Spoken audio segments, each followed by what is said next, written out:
présidez la Commission sur les enjeux énergétiques du Québec. Essentiellement, cette commission-là, on a été nommé en juillet 2013. Et ensuite, on a fait pendant près de 2 mois le tour du Québec. On a reçu dans les audiences à peu près 300 personnes, 450 mémoires, et qui nous ont permis de jeter les bases d'une suggestion, d'un rapport qui s'appelle « Maîtriser notre avenir énergétique pour le bénéfice économique, environnemental et social de tous ». Et essentiellement, qui devait jeter la base, donc la prochaine stratégie énergétique du Québec. Donc, parmi les recommandations qu'on avait, et je vais revenir là-dessus parce que finalement, on m'avait demandé d'être plus Canada, donc je vais parler plus du Canada, mais je vais quand même parler quelques minutes là-dessus. Donc, essentiellement, notre message principal, c'était de dire on ne sert à rien. Okay? Parce qu'une politique énergétique, et là je reprends un peu l'approche de Roger l'a dit. Normalement, quand on veut développer une politique énergétique, la première question, c'est l'accès à l'énergie, la sécurité énergétique. Est-ce qu'on va avoir assez d'énergie? Et le problème, finalement, c'est que la réponse, c'est oui. On a tellement d'énergie qu'on ne sait pas quoi faire avec. En gros, c'est ça la réponse.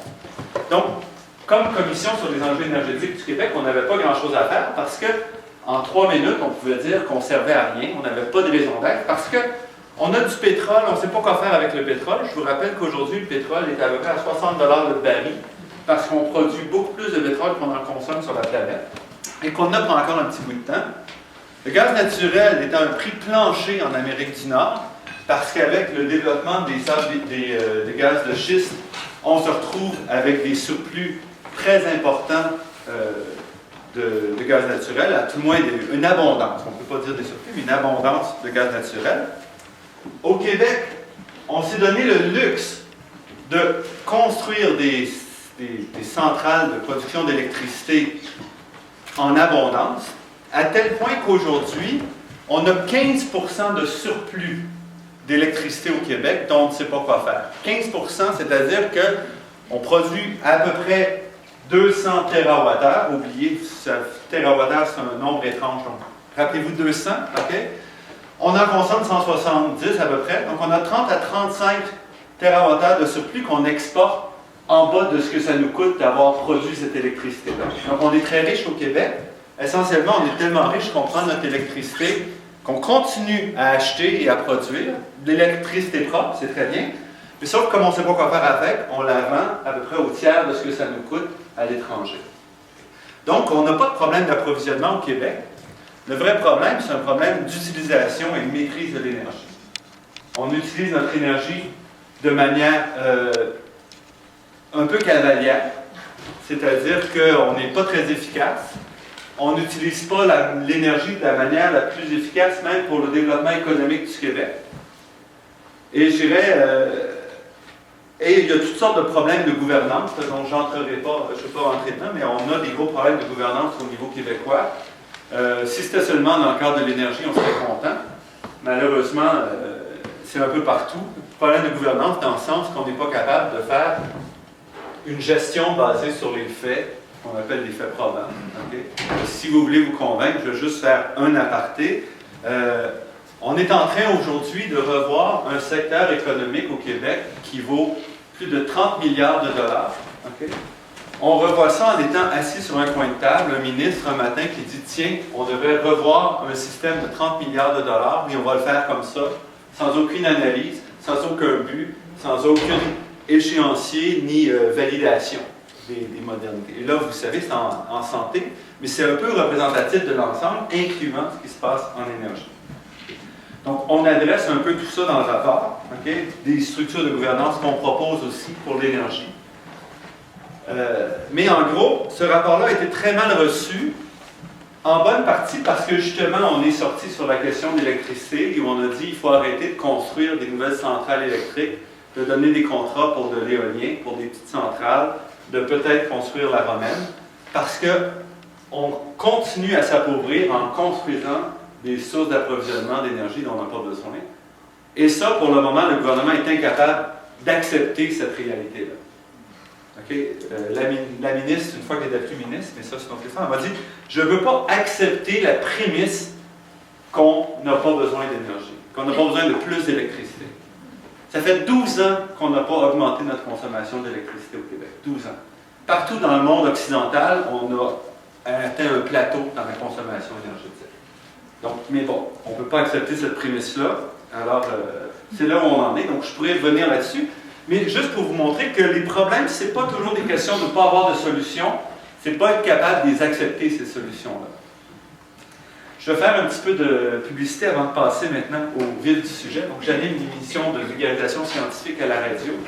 Donc, ça s'appelle La Grande Équation. Et la semaine prochaine, vous aurez l'occasion d'entendre Catherine Pauvin, qui est notre prochaine conférencière, qui sera à l'émission. Donc, vous pouvez l'écouter en balado-diffusion ou à Radio Ville-Marie, maintenant Radio VM, jeudi ou samedi. Okay. Donc, je voudrais revenir maintenant sur la raison pour laquelle je suis ici. C'est la question, donc je voulais traiter un petit peu de cette histoire-là d'un point de vue canadien. Okay. Donc, commençons d'abord. Pourquoi est-ce que l'énergie, pourquoi on parle d'énergie quand on parle de gaz à effet de serre? Okay. Voici ici la tarte des gaz à effet de serre, telle que je l'ai tirée du rapport de l'inventaire national. Donc, c'est-à-dire, le Canada fait partie, est obligé par ses accords internationaux de faire un décompte des émissions de gaz à effet de serre à tous les intervalles. Donc, le plus récent, c'est 2012. On est quand même en 2014. Hein? Et ce qu'on voit, c'est qu'on a produit à peu près 700 millions de tonnes de carbone équivalent, CO2 équivalent, en 2012. Et quand on regarde la portion qui va à l'énergie, on s'aperçoit que c'est 81% des émissions de gaz à effet de serre qui reviennent à l'énergie. Bon, moi je suis content parce que c'est l'énergie qui m'intéresse, alors j'ai une justification dans ce domaine-là. Okay. L'énergie, c'est au cœur des émissions de gaz à effet de serre, essentiellement parce que notre économie aujourd'hui reste basée sur les hydrocarbures fossiles. Donc ici, ce que je vous ai mis, c'est la tarte de la production d'énergie qu'on appelle l'énergie primaire, mais l'ensemble de l'énergie qu'on consomme au Canada. Et on voit que le gaz naturel, le pétrole, le charbon représentent une fraction importante, à peu près, quand on inclut tout, donc c'est à peu près 70% de l'énergie consommée au Canada ou produite au Canada. Et ça n'inclut pas le pétrole qu'on exporte, c'est l'énergie produite pour notre consommation interne. Essentiellement, vient des hydrocarbures fossiles pour 70%. Okay. Ça veut dire, en fait, au Canada, on consomme 7 tonnes de pétrole par habitant par année. Okay. Une tonne, c'est 7 barils. Donc, c'est 50 barils. Donc, imaginez-vous chez vous, là, vous empilez vos 50 barils, et c'est ça qu'on consomme en moyenne au Canada. Okay. 23 litres d'essence, l'équivalent de 23 litres d'essence par jour par personne, du bébé à la centenaire, okay, qui est consommé. Bon, évidemment, on ramène ça par personne, chacun directement ne le fait pas, mais indirectement, c'est ça qui se passe. Si on se limite qu'à l'électricité, au Québec, on est à 99,7% à peu près de renouvelables dans l'électricité. Au niveau canadien, c'est 62%. Donc, on a encore une partie, 15% du nucléaire, qui est quand même faible émission de gaz à effet de serre. Et on a donc un autre à peu près 20 quelques pourcents, qui est des hydrocarbures fossiles. Un peu de charbon, 13%. Un petit peu de pétrole, mais ça coûte cher le pétrole. Et du gaz naturel. Donc, c'est là qu'est produite l'électricité. Donc, on voit qu'il y a encore de la place à l'amélioration.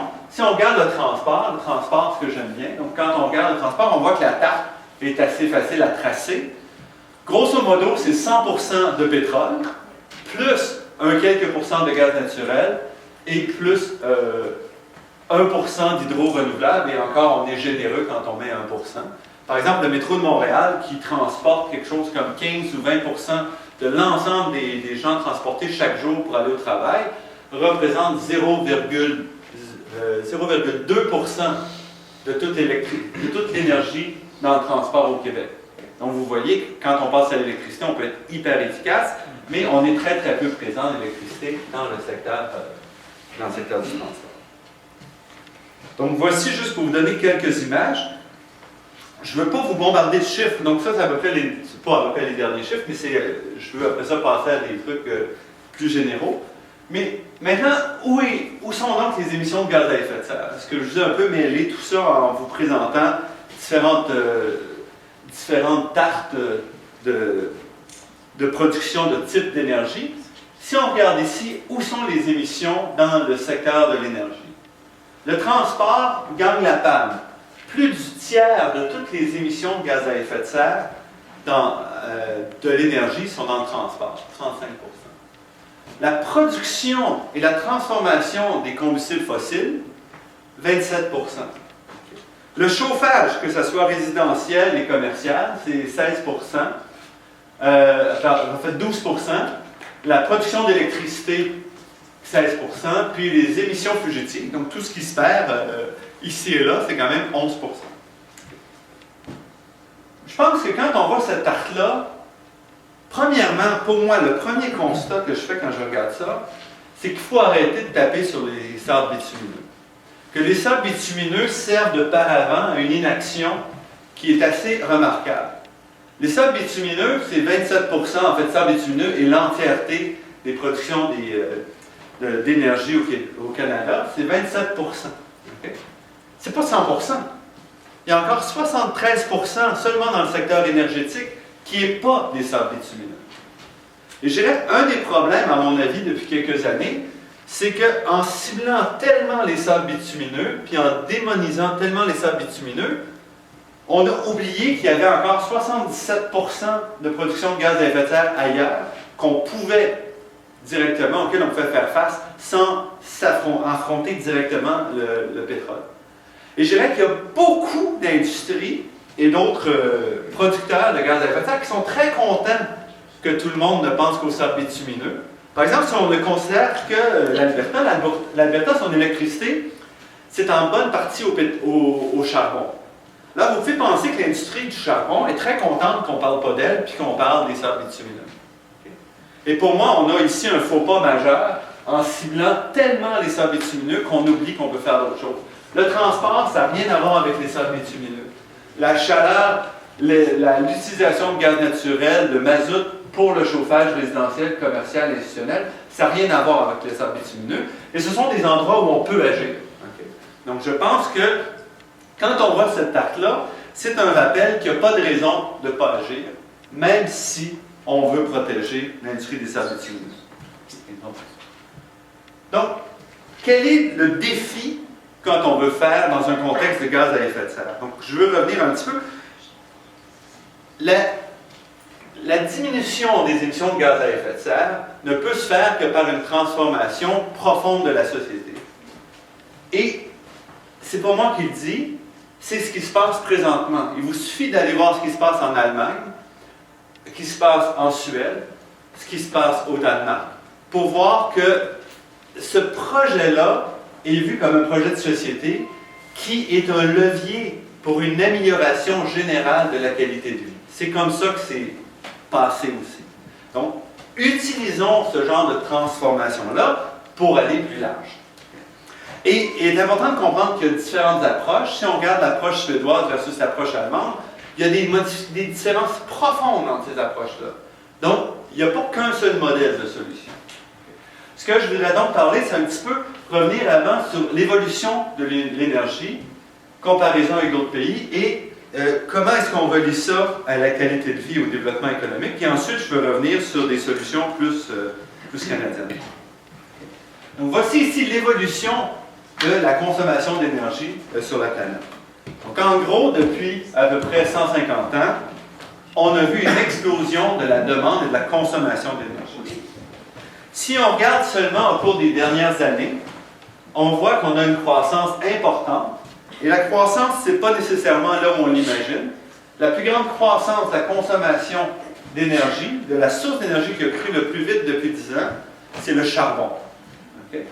Dans une période où on parle de gaz à effet de serre, où on parle d'énergie renouvelable, on aime bien nos éoliennes, mais la réalité sur la planète, c'est que la source la plus rapide de croissance, c'est le charbon. Et si on regarde ici, en 4 ans seulement, par exemple, le charbon est passé de 25% à 30% de l'assiette énergétique au niveau mondial. Et ça, certainement, ça soulève des questions et ça soulève des problématiques. Et quand on regarde le renouvelable, on n'a vu presque aucun changement parce que le renouvelable est très faible. Donc, c'est là où on est aujourd'hui et c'est là où le changement est important. Et c'est important d'agir de manière forte parce qu'au niveau mondial, la tendance n'est pas dans la direction qu'on imagine. Maintenant, je voudrais comparer un petit peu les assiettes de consommation d'énergie en différentes places pour voir un peu que les problématiques sont différentes d'un pays à l'autre et donc il faut adapter notre façon de faire. On ne peut pas simplement prendre des solutions externes et les importer, mais ça ne nous empêche pas de partager les mêmes buts. Si on regarde la consommation d'énergie en France, on s'aperçoit qu'évidemment le nucléaire est très fort. Comparant avec le Québec, dans son cas, c'est l'hydroélectrique, donc le renouvelable est très très fort. Au niveau canadien, le renouvelable s'appuie en bonne partie sur le Québec, mais aussi Terre-Neuve, Labrador et la Colombie-Britannique. Mais on a ici un portrait qui est beaucoup plus large, si on veut, en termes d'utilisation des hydrocarbures fossiles, comme on le voit, je l'avais déjà montré. Qu'est-ce que ça veut dire? Ça veut dire que quand on pense au Québec, on pense à une société finalement relativement verte, avec 53% d'hydrocarbures fossiles, mais dès qu'on se met à penser au niveau canadien, il faut comprendre que les hydrocarbures fossiles sont dans une proportion beaucoup plus grande que celle qu'au Québec. Donc, il y a un aspect qu'on néglige au Québec et tout l'aspect production d'électricité qu'il faut considérer quand on regarde l'assiette canadienne. Maintenant, pourquoi j'ai présenté ça? Je vais revenir avec ce graphique-là parce qu'il y a une tendance qui est intéressante quand on regarde cette énergie. Donc, ici, je remonte le même graphique que tout à l'heure, une croissance très forte de la consommation d'énergie. Là où c'est beaucoup plus intéressant, c'est quand on ramène ça par personne. Quand on ramène ça par personne, on s'aperçoit que la consommation d'énergie par capita est presque stable depuis 30 ans dans le monde développé. Si on regarde ici, on le voit encore plus clairement, mais en fait, je vais le faire à l'envers. Si on regarde ici, voici la consommation d'énergie par capita depuis 40 ans, depuis 50 ans dans le monde, dans les pays développés.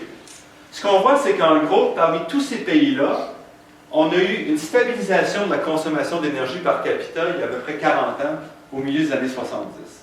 Et depuis, on s'est gelé à des structures, à des niveaux extrêmement différents, pays par pays, mais sans changer de manière importante. Si on regarde, par exemple, le Royaume-Uni et la France, consomment à peu près la moitié par capita de l'énergie des Canadiens et des Américains.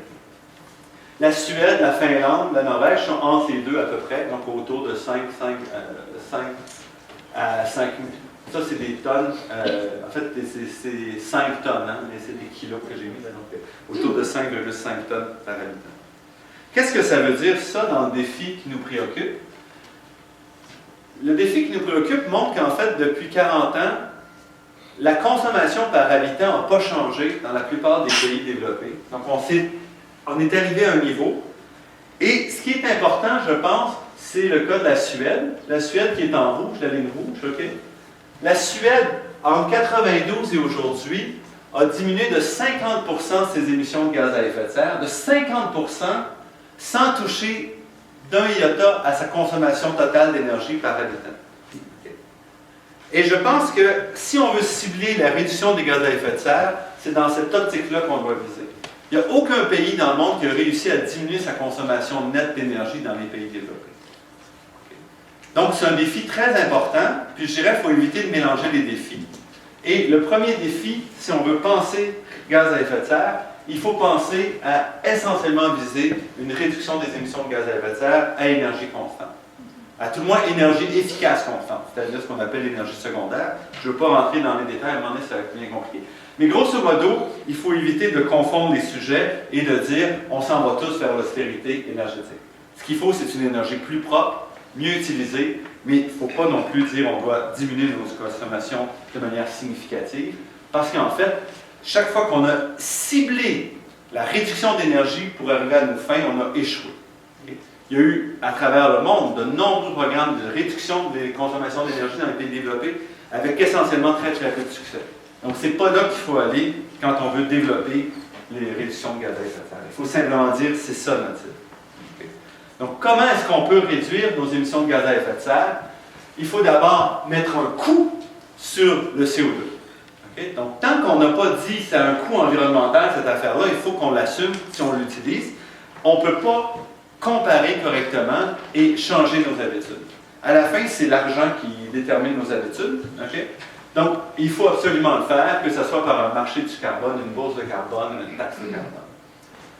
Il faut agir aussi séparément et agir sur les standards puis les codes. Okay? Donc, par exemple, les cibles d'émissions par voiture ou par flotte. Ce sont des aspects qui ne sont pas pécuniers, mais qui ont des effets très, très importants pour restructurer les économies. Si vous regardez, ça c'est très fascinant, vous regardez l'évolution, par exemple, de l'efficacité énergétique des électroménagers, et ce que vous voyez, c'est que normalement, ça va comme ça, en escalier, et ces escaliers-là sont complètement déterminés par les gouvernements. Les Américains, parce que le Canada suit toujours les approches américaines, là. Donc les gouvernements disent, voici telle cible pour telle année, et soudainement, cette année-là, bang, tous les électroménagers atteignent la cible. Okay? Avant ça, on ne l'avait pas fait. Donc, c'est très, très important. Si on regarde les voitures, par exemple, le même RAV4 de Toyota, ici, a une consommation moyenne de 9,5 litres au 100 et en Europe, de 5,5 litres au 100. Le même RAV4. Donc, on a changé de moteur, on a changé des choses. Et ce RAV4-là, à 5,5, n'est pas disponible au Canada. Donc, ça, c'est une question de code. Si on ne l'oblige pas, il ne sera pas là. Okay? Donc, ça, c'est essentiel. Il faut penser à long terme. Pourquoi? Là, le ministre Arcan, par exemple, a annoncé que sa prochaine politique énergétique serait sur 10 ans, 2015-2025. On ne veut pas penser comme ça. Ça ne marche pas parce que les investissements qu'on fait dans les routes, dans les édifices, dans l'aménagement du territoire, ce sont des investissements qui s'intègrent sur une durée qui va être de 50, 100 ans. Okay? Donc, si on pense toujours par tranche de 10 ans, on est incapable de structurer correctement nos investissements. Donc, qu'est-ce que c'est? Le premier, c'est un vrai coût. Les points 2 et 3, ce ne sont pas des coûts qui s'additionnent, c'est juste des façons de faire à coût nul, essentiellement. Okay? Et il faut bouger dès maintenant sur ce qu'on peut. C'est-à-dire que si on ne peut pas tout de suite affecter des sables bitumineux, on ne devrait pas utiliser ça pour dire on ne fera rien. Il y a plein d'autres directions qu'on peut faire. Donc, il faut planifier. Quelle planification possible? On peut prendre la cible proposée par les Nations Unies, donc 85% de réduction de gaz à effet de serre d'ici 2050. Voici une cible qui est sur 35 ans, qui nous donne une façon d'agir et qui nous permet de structurer nos décisions. Une autre cible, au Canada, on a la capacité d'aller vers le renouvelable dans l'électricité, essentiellement à 100%. J'ai mis 99% parce qu'il y a toujours 3-4 petits villages qui ne pourront pas être branchés au réseau. Mais en gros, c'est une cible tout à fait atteignable. On est déjà à 62% renouvelable. Donc, on peut faire le pas de manière beaucoup plus simple. Si on regarde, par exemple, ici, en termes de vent, en termes de soleil, on a tout ce qu'il faut au Canada pour s'appuyer. Et, contrairement à ailleurs, on a accès aux gigantesques bassins hydroélectriques qui sont les barrages, donc les grands bassins où on peut stocker l'eau, qui sont distribués à travers le Canada. On en a au Québec, dans l'Est en masse, on en a au Manitoba, il y en a en Colombie-Britannique, donc on peut s'appuyer là-dessus. On peut absolument diminuer notre consommation d'énergie et passer dans le renouvelable pour la production de chaleur dans les édifices. On a maintenant en Europe des normes de ce qu'on appelle zéro énergie, c'est-à-dire que les nouveaux édifices construits, ou dans quelques années, ça va être partout en Europe, devront être complètement autonomes énergétiquement. Donc, zéro entrée d'énergie. Et quand on dit autonome, ça inclut le soleil. Donc, on peut utiliser le soleil, on peut utiliser la géothermie, c'est considéré comme autonome, des choses comme ça. Donc, on peut au Canada aller là-dedans en utilisant, par exemple, la biomasse pour la production de chaleur. C'est beaucoup plus intelligent de prendre la biomasse et de la brûler directement pour faire de la chaleur que de la transformer en combustible pour les autos ou de la transformer en électricité. Ça, c'est très inefficace.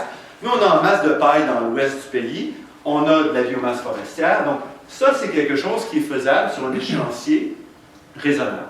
Je suis peut-être un peu optimiste ici, mais voilà.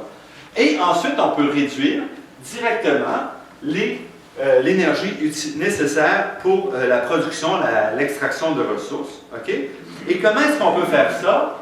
Eh bien, en disant, peut-être qu'on pourrait arrêter de brûler du gaz naturel pour faire bouillir de l'eau pour extraire le pétrole des sables bitumineux. Okay? Supposons qu'il reste encore un marché pour le pétrole des sables bitumineux dans 40 ans. Si on prenait d'autres sources d'énergie pour faire bouillir de l'eau, ça peut être du soleil, ça peut être du nucléaire, ça peut être du renouvelable, on est capable donc de diminuer de manière importante la production d'émissions de gaz à effet de serre associée avec l'extraction. Et je parle des sables bitumineux, mais c'est tout. Les minières aussi peuvent utiliser d'autres choses que du pétrole. Okay? On commence, on a des premiers essais, par exemple d'éoliennes à Raglan, dans le Nord, où on va essayer de produire un peu d'électricité avec des éoliennes, voir comment ça marche. Si on couple ça avec la production d'hydrogène, par exemple, on peut avoir un combustible qui est utilisé pour faire fonctionner la machinerie lourde. Donc, il y a des solutions. Et ce n'est pas quelque chose de complètement farfelu que je vous propose. La Norvège, c'est ça dans son plan d'action, a dit qu'il va falloir qu'il y ait zéro émission de carbone associée avec la production de pétrole en Norvège. Donc, ils s'en vont dans ce genre de direction-là. Donc, si c'est bon pour la Norvège, ça pourrait être bon pour ici, n'est-ce pas? Donc, il y a des façons d'avancer, et évidemment, le transport, qui est la première source d'émissions de gaz à effet de serre au Canada, le transport, il faut le confronter de face. Et la solution, ce n'est pas la voiture électrique à tout craint. Okay? Oui, je suis d'accord, tout le monde n'habite pas en ville, j'en suis conscient. Okay? Mais simplement dire on va remplacer toutes les autos telles qu'on les a aujourd'hui par des autos électriques, ça ne sera pas une solution qui est la bonne. Parce qu'à la fin, on n'a rien changé en termes d'amélioration de la qualité de vie. Donc il faut en profiter pour dire on va revoir notre façon de développer les villes. Il y a des pays ailleurs qui le font de manière très intelligente.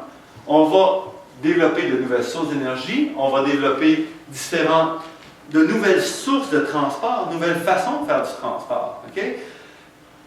Les communautés et Internet et tout changent présentement complètement notre rapport à l'automobile. Il faut l'intégrer dès maintenant, pas attendre que ça soit déjà tout fait. Il faut intégrer aussi toutes les nouvelles technologies de transport, par exemple la petite bagnole que je vous montre là. Si vous vouliez une voiture comme ça au Québec, okay, on vous l'interdirait. Parce que la Société d'assurance automobile du Québec a comme politique de dire non à tout. Okay? Donc, vous voulez avoir un petit truc qui marche sur la voie cyclable, ça ne marche pas parce que ça va 3 km trop vite que ce qui est prévu. Vous voulez votre petit bidule à batterie, ça ne marche pas non plus. Tout est interdit. On a vraiment une incapacité à appuyer le changement. Je vous rappelle que là, on est en train de revoir la loi qui va définir le code routier pour les cyclistes, les vélos. Et là, les policiers disent, il n'y a rien qu'il faut changer. Okay? Il va falloir le casque pour tout le monde, pas le droit de brûler un feu rouge, pas le droit de brûler un stop, pas le droit de tourner à gauche, à droite, quoi que ce soit. Rien. Et tout ça, en même temps qu'on dit, il faudrait peut-être soutenir le transport actif pour des raisons environnementales, des raisons de santé. Mais on va tout bloquer. Et c'est un peu comme ça notre approche. Donc, il faut absolument faire du transport une cible très importante et prioritaire. Et ça demande de l'imagination. Et ça demande de la flexibilité et une capacité d'agir. Là, je vous ai envoyé plein de choses dans plein de directions. Okay? Je vous demande pardon à l'avance pour ça. Pourquoi j'ai fait ça? Juste pour vous dire d'abord que mon premier message, c'est de dire, au niveau canadien, on s'est laissé un peu berner par les sables bitumineux pour rien faire. Okay? Et ça, je dirais, les groupes environnementaux, en partie, sont responsables pour ça, parce qu'on a pris ça comme cible en disant c'est le gros méchant, en oubliant qu'il y a 3/4 des émissions dans l'énergie seulement qui ne sont pas dues à ce gros méchant-là, mais à toutes sortes de méchants, du plus petit au plus grand. Okay? Donc, tournons-nous et essayons de montrer qu'il y a cette transformation-là qui est possible. Cette transformation-là, c'est une transformation qui est pour le mieux et qui va avoir des retombées intéressantes pour le Canada. Le pétrole, c'est déjà presque passé quand on regarde où on en est aujourd'hui. Si vous voyez aujourd'hui, le pétrole à 60 $ le baril rend non rentable tout nouvel investissement dans les sables bitumineux. Si on agit de manière intelligente, et pas seulement nous, mais le reste de la planète, le pétrole ne sera pas rentable. Okay? L'exploitation ne sera pas rentable. Donc, la place où agir, c'est sur la consommation avant tout, bien avant la production. Parce qu'une fois que la consommation n'est pas là, il n'y aura pas de production. Okay? Donc, il faut agir à ce moment-là. Il faut agir à tous les niveaux. Lisez notre rapport sur la maîtrise au Québec. Vous allez voir, les premières pages sont tout à fait accessibles.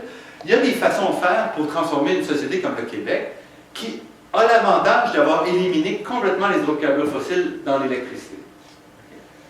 Ça veut dire qu'au Québec, on a des défis que personne d'autre a encore rencontrés parce que partout ailleurs, la première chose qu'on fait, c'est qu'on élimine les hydrocarbures dans l'électricité pour se donner bonne conscience. Donc, c'est déjà fait. Il faut aller au-delà. Au niveau canadien, il en reste dans l'électricité, mais il ne faut pas oublier toute la question de génération de chaleur, qui est extrêmement importante. Et au niveau canadien, évidemment, il y a beaucoup d'améliorations à faire ici, parce que, contrairement au Québec, ailleurs, normalement, on chauffe aux hydrocarbures fossiles. Donc, il faut penser à plusieurs étapes. Et Catherine va vous parler tout à l'heure de son plan au niveau canadien, mais je pense qu'on ne peut pas négliger le Canada dans son entier, parce que c'est lui qui joue sur une scène internationale. Mais de l'autre côté, aujourd'hui même, à l'heure où on se parle, il y a eu des mouvements de la part de Philippe Couillard, de la part de Kathleen Wynne en Ontario, qui nous laissent espérer que les provinces pourraient bouger. Okay? Donc, il faut appuyer cette transformation-là et aller de l'avant. Et rester à l'écoute de ce qui va se faire pour la prochaine politique énergétique du Québec. Le ministre Arcan a annoncé un certain nombre de réflexions. Et rappelez-vous de ce que je vous ai dit, on n'est plus au problème d'approvisionnement. On en est à une énergie utilisée de manière plus efficace. Et assurez-vous que ça reste dans la prochaine politique énergétique. Donc là-dessus, je vous remercie.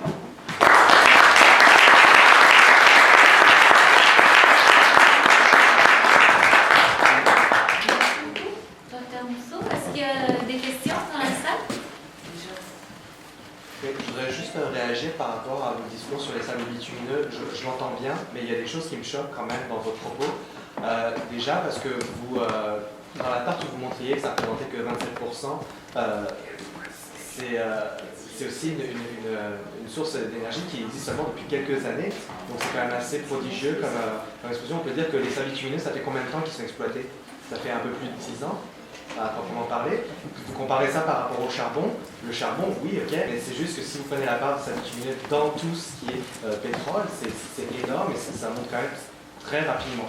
Le deuxième point, c'est qu'on parle des émissions de gaz à effet de serre, mais il y a aussi un problème sanitaire pour les populations autochtones. Je pense qu'on ne peut pas l'oublier. Je trouve que l'incidence sur la santé des populations autochtones est vraiment catastrophique et désastreuse. Probablement ici, je parle des gaz à effet de serre, donc je ne peux pas tout traiter en 30 minutes. Deuxièmement, moi je pense qu'il faut faire preuve de stratégie quand on agit. Okay? Et la stratégie, finalement, de tout le monde cibler les sables bitumineux, c'est un échec. Okay? Ça a bloqué complètement toute capacité à changer la politique au niveau canadien. Donc moi, je veux bien qu'on fasse l'autruche et qu'on dise on va quand même rester là-dedans parce que c'est ça le gros méchant. Mais à mon avis, c'est une erreur stratégique parce qu'il reste plein d'autres raisons d'agir. Et si on évite d'aller tout droit dans le mur, on va peut-être être capable d'arriver à nos fins. Okay? Si on commence ailleurs puis on avance, bien, dans 5 ans, on reviendra sur les sables bitumineux. Et comme je vous le rappelle, vous n'avez fait aucun progrès là-dessus, mais la chute de 40 $ du baril là, depuis 3 semaines a déjà arrêté 2 projets importants d'investissement. PP vient de commencer par contre. Ils viennent de commencer il y a quelques jours. Donc vous savez, il y a peut-être des projets qui se ferment, mais il y en a d'autres qui commencent, qui étaient désignés depuis un certain temps. Oui, mais ils ne vont pas aller en même vitesse que prévu. Ils commencent quand même. Ils commencent, là, mais faites-moi confiance. Si ça reste à 60 $, là, ils n'iront pas loin, parce que les prix, c'est autour de 80 $. Donc, l'idée, c'est qu'il faut agir, et à mon avis, de dire on va s'entêter dans une stratégie qui mène à rien, et puis en plus qui oublie l'entièreté de la problématique, c'est quelque chose qui donne rien. Donc, il faut changer de stratégie. Mais pourquoi alors Ban Ki-moon vient de nous engueuler le Canada comme une récalcitrant qui ne fait pas sa part pour les effets de serre et tous les pays du monde regardent le Canada comme un pays récalcitrant. Alors pourquoi vous dites que c'est c'est pas la mer à boire. C'est pas ça que je dis. C'est pas du tout ça que je dis. Je dis, le Canada a décidé de rien faire et ne fait rien depuis longtemps. Et entre autres, parce qu'il s'appuie pour dire, si je faisais quoi que ce soit, ça nuirait au sable bitumineux, okay? À la production d'énergie et à l'économie du pays. C'est ça la position politique actuellement. Donc, pour moi, la solution, c'est pas de dire, ben, on va tout de suite attaquer les sables bitumineux, parce que c'est facile pour le gouvernement de dire, j'agirai pas parce que ça touche à l'économie. Or, il y a plein d'aspects, il y a les 3/4 des aspects qui ne touchent pas au développement économique du Canada et où on pourrait agir tout de suite. La question de dire on va soutenir l'énergie renouvelable dans l'électricité avec des cibles fortes n'a pas d'effet sur l'économie, la compétitivité canadienne au niveau international et n'arrête pas le développement d'emplois et tout. D'agir sur le chauffage à travers le Canada, ça ne touche pas. D'agir sur le transport. Si on disait, ben, l'Ontario fait des autos, peut-être qu'il devrait faire des autos pour la prochaine génération plutôt que l'ancienne, ça serait peut-être pas fou. Donc, il y a toutes sortes d'autres façons de dire qu'on va arriver par la bande et forcer le Canada à bouger. Tant qu'on l'attaque directement sur l'exploitation des ressources naturelles, surtout pétrolières, il n'y a pas moyen de le convaincre de bouger. L'Alberta a 0 plan de réduction de gaz à effet de serre hors sable bitumineux. Il n'y a aucune raison pour ça. Il pourrait dire, nous, on va diminuer nos émissions dans le secteur résidentiel, dans la production d'électricité et dans le transport. Or, en ciblant complètement sur les sables bitumineux, on a permis à l'Alberta de se dédouaner d'agir dans tout le restant. Et c'est ce que je dis. Je ne dis pas qu'il n'y a pas d'urgence à agir. Je dis au contraire, il y a une urgence à agir. Puis tant qu'on s'entête à aller à taper sur le clou des sables bitumineux, on permet au gouvernement de se dédouaner. Donc, utilisons une autre stratégie qui va l'obliger à agir. C'est ça ma position. Et là, Harper ne pourra plus dire non, parce qu'on se comprend qu'il est très près du oil patch, là. Alors, donc il fait très attention comment il gère ça. Mais si on change de focus hors sable bitumineux, il ne pourra plus se cacher, entre guillemets, en arrière de son lobbying. C'est ce que je crois, moi. I think there's, you know, the element as well of individual responsibility here too, because for example, the Bixie thing in Montreal that just happened, we were wondering whether we were going to prolong the Bixie, and there was so much against the Bixie about continuing that, because nobody, I mean, people should be out in the streets proclaiming we need to have Bixies. They're one of the most important public health initiatives in this city and across the world that have been done, because it's anything you do that's going to protect health, that's going to increase active transport like that, a whole different sector of the society, suddenly we're on their bicycles there, people in suits and high heels that you never saw before in this city, or London, or anywhere else as well too. But as soon as then you have the lobby of people saying the price of gas is too high, I don't want to have to pay 130 at the pump, and they're happy when they see the price of gas goes down. So you go out into the streets in this city and you see everybody has a huge big vehicle. You go in cities in Europe, people have small. So there's a very big individual responsibility. Nous on aime beaucoup le confort et c'est ça. Mais moi je suis d'accord, mais il y a des limites. Je sais, mais en même temps, on vit. Moi je vois souvent, nous on attend pour le gouvernement fasse quelque chose ici. You go to the municipal council, everybody's there complaining that the snow is not cleared enough, right? Because we're all waiting for the city to do that. We don't take any responsibility ourselves for these things. There's a lot too. The price of gas goes down. What do? We all go and buy a big car. We choose the car that is going to have more cup holders than is the one that has more energy efficiency, right? So, we have to make people realize the effects that they're contributing to all of this. Ah oui, je suis d'accord. L'éducation, c'est important. And it's all, on all these levels, for sure. Mais il faut aussi, à un moment donné, la décision de produire de l'électricité verte, ça se fait pas. Of course, we should be telling our politicians what we want in that way as well. Oui, il faut voter intelligemment, ça c'est un autre problème. On va prendre une dernière question pour le moment. J'ai vu que vous aviez la main levée. Oui, ben c'est juste moi, c'est sûr qu'il y a un écran de fumée, que je suis bien d'accord avec vous, qui a été fait par rapport au sable bitumineux, puis que le Canada pourrait fortement s'affranchir justement en côté énergétique par rapport à ce que vous mentionniez là, au niveau de du charbon et qu'il y aurait une possibilité pour le Canada de bien faire les choses et, par exemple, l'efficacité énergétique aussi qui pourrait améliorer beaucoup. Mais il y en aura pour moi que nous, ici, nous sommes aux prises au Québec avec un échéancier très court concernant les sables bitumineux. Comme vous savez, on veut en faire justement là, un droit de passage là, de l'industrie privée d'ailleurs, qui va être essentiellement pour l'exportation. Alors, on parle ici non pas de l'enjeu canadien, on parle des enjeux globaux de réchauffement climatique, de changement climatique.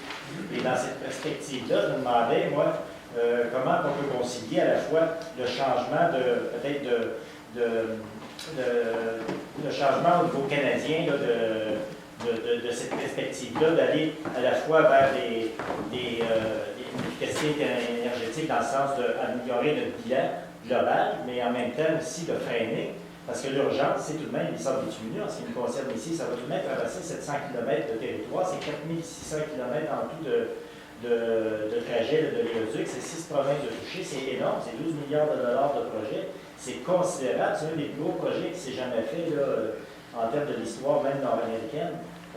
Comment est-ce qu'on peut en vérifier tout ça ensemble? C'est avec difficulté. Mais je pense que c'est le problème de transport de l'énergie, et peu importe quel qu'il est, en fait, pose problème. Parce que les gens se lèvent aujourd'hui contre le déclin, mais en fait, si c'était une ligne de transport électrique, les gens seraient aussi contre.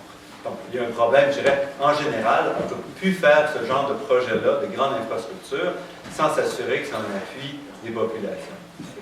Moi, je ne suis pas convaincu que le Québec doit porter l'entière responsabilité pour la question des sables bitumineux. On a déjà assez de problèmes avec ce qu'on doit faire au Québec, sans en plus dire, nous, on doit en plus régler le problème que les Albertains et le reste du Canada ne veulent pas régler. Donc, s'il y a une façon, il va falloir s'entendre, il faut que le Québec fasse ça avec d'autres provinces. Okay? Et, à mon avis, la possibilité, ça serait de dire, nous, pour que ça passe, on exige que le fédéral adopte une vraie position, une vraie politique de lutte au changement climatique. La seule façon, ça serait d'intégrer ça en disant, pour que ça passe, je dirais, pas localement. Localement, il y a toutes sortes de problèmes, l'écolement, on parle de rivières et tout. Ça, c'est tous des problèmes qu'il faut régler. Mais je dirais, à mon avis, la façon de faire, c'est que les provinces disent, OK, si vous voulez que nous, on appuie de manière globale ça, il va falloir que le gouvernement revienne dans Kyoto et s'engage à des cibles réelles avec des programmes. Et dans ce cas-là, dans un cadre où on a globalement un gain pour le Canada, on peut laisser passer ça. Mais sinon, on ne peut pas. Pour moi, c'est la seule façon. Pas de taper directement sur l'Alberta, parce que pas plus qu'on accepterait que l'Alberta, c'est ce qui se fait ici, mais passer par le fédéral, ça serait pour moi le levier, et il pourrait y avoir un levier très fort si l'Ontario et le Québec le faisaient ensemble.